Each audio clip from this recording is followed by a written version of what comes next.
চ্যানেলে নতুন হয়ে থাকলে চ্যানেলটা অবশ্যই সাবস্ক্রাইব করে দিও আর পাশে থাকা বেল আইকনটা প্রেস করে দিও যাতে আমার ভিডিও সবার আগে তোমার কাছে পৌঁছে যায়। আজকে আমি নিয়ে চলে এসেছি ইডলির সাথে যে সাম্বার ডাল খাওয়া হয় সেই সাম্বার ডালের রেসিপি নিয়ে, একদম দক্ষিণ ভারতীয় স্টাইলে। তো চলো দেখে নেওয়া যাক। প্রথমেই এর জন্য নিয়ে নিয়েছি কিছু সবজি। তো সবজির মধ্যে এখানে রেখেছি টমেটো, রেখেছি আলু, রেখেছি পটল, রেখেছি বিনস, আর রেখেছি গাজর, আর রেখেছি মিষ্টি কুমড়ো। তোমরা চাইলে এখানে আরও যে কোনো সবজি অ্যাড করতে পারো, কোনো অসুবিধা নেই। এরপরে এই সবজিগুলোকে ভেজে নেব খুব ভালো করে। তার জন্য এখানে কড়াই দিয়ে দিচ্ছি তেল। তেলে ফোড়ন হিসেবে দিয়ে দেবো এখানে শুকনো লঙ্কা আর সর্ষে, কালো সর্ষে। এরপর এখানে দিয়ে দিচ্ছি গোটা জিরে।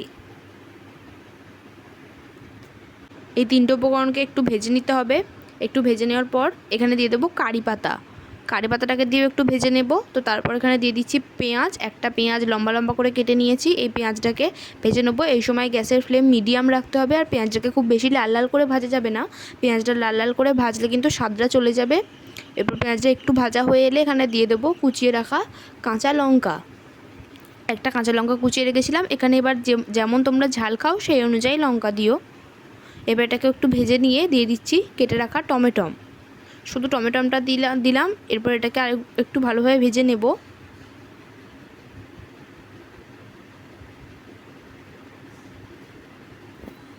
এরপর ভেজে নেওয়ার পর এখানে দিয়ে দিচ্ছি মিষ্টি কুমড়ো, লম্বা লম্বা করে কেটে রাখা মিষ্টি কুমড়ো।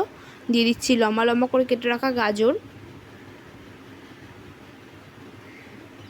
আর দিয়ে দিচ্ছি চৌকো চৌকো করে কেটে রাখা আলু। আর এরপর দিয়ে দেবো কেটে রাখা পটল।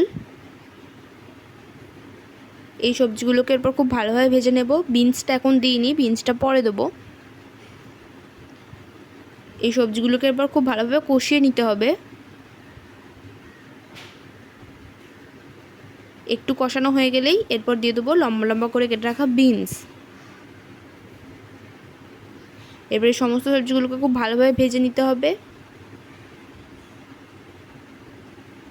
এই সময় গ্যাসের ফ্লেমটাও মিডিয়ামই রাখতে হবে। এখানে তোমরা চাইলে লাউ বা পেঁপে অন্য যে কোনো সবজি ব্যবহার করতেই পারো। এরপর দিয়ে দিচ্ছি পরিমাণ মতো লবণ। লবণ দিয়ে আরও একবার ভালো করে ভেজে নেব।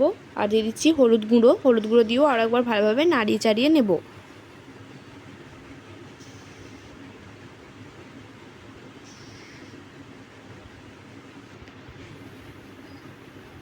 এরপর একটু ভাজা হয়ে গেলে, মোটামুটি 3 থেকে 4 মিনিট ভাজা হয়ে গেলেই দিয়ে দেবো জল।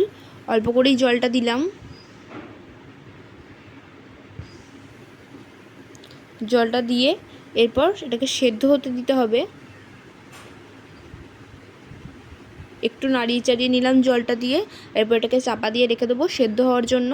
আর এদিকে দেখো মুসুরির ডাল আমি সেদ্ধ করে নিয়েছি, এই ডালটা এখানে প্রয়োজন।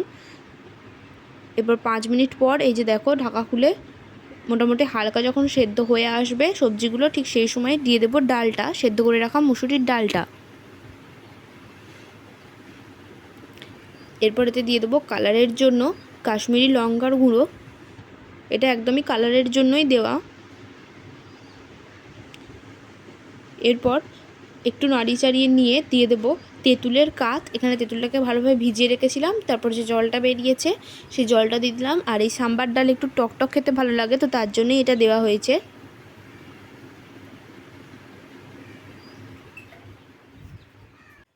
এরপর আরেকবার খুব ভালোভাবে এটাকে নাড়িয়ে চাড়িয়ে নেব। এটাকে একটু এরপর ফুটতে দিতে হবে। ফুটে এলে দিয়ে দেবো 2 চামচ মতো চিনি। টকটা দেওয়া হয়েছে তাই এখানে চিনিটা একটু দিলে অনেক বেশি সুস্বাদু হবে। চিনিটা দিয়ে খুব ভালোভাবে চিনিটাকে গলার জন্য অপেক্ষা করতে হবে। এরপর চিনিটা গলে এলে মোটামুটি 2 থেকে 3 মিনিট পর এখানে দিয়ে দেবো সাম্বার মশলা। এই সাম্বার মশলা তৈরি রেসিপি আমার চ্যানেলে অলরেডি আপলোড আছে, তোমরা গিয়ে দেখে আসতে পারো। আর এই সাম্বার মশলাটা এই সাম্বার ডালের মেন উপকরণ, এটা অবশ্যই দিতে হবে। এবার এটাকে খুব ভালোভাবে আরেকবার সাম্বার মশলাটা দিয়ে নাড়িয়ে চাড়িয়ে নিলাম।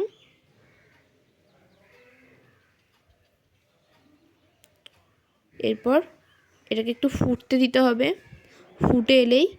মোটামুটি ফুটে এলেই তৈরি হয়ে যাবে আমাদের সাম্বার ডাল। ইডলি বা ধোসার সাথে খাওয়ার জন্য অবশ্যই প্রয়োজন এই ডালটা।